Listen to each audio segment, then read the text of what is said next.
Well, along with Beijing and New York, the number of billionaires globally is also growing. CCTV's Karina has more. Microsoft founder Bill Gates is the world's richest man.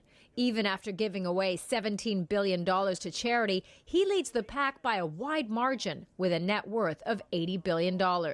Rounding out the top three are investor superstar Warren Buffett with $68 billion and Zara founder Amancio Ortega worth $64 billion. According to Hurun, globally, the number of billionaires has ballooned by 50% since 2013 to a new world record. This despite, or perhaps because of, slow economic growth. I think you can see a tremendous amount of investors who have scooped in and bought assets at a tremendous discount to what their probably market value is because they have cash. In China, Hurun says the number of Chinese billionaires has grown by 80% over the last 3 years.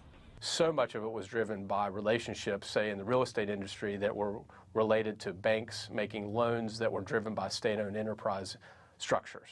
It's estimated the top 1% will soon hold more than half of the world's wealth.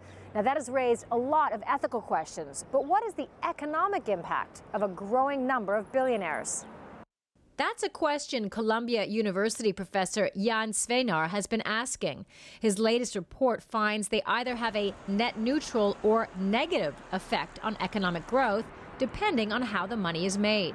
We find that the negative effect is driven by the politically connected billionaires, and that the ones who are not politically connected or who obtained it without obvious government connections actually have neither positive nor negative effect on the rate of growth of the economies of their countries. Sveinar says when billionaires are not self-made, they tend to be less productive with their money. Our findings suggest that they create less wealth and welfare for the society than if that wealth happened to be elsewhere in the country, small entrepreneurs, government, you name it.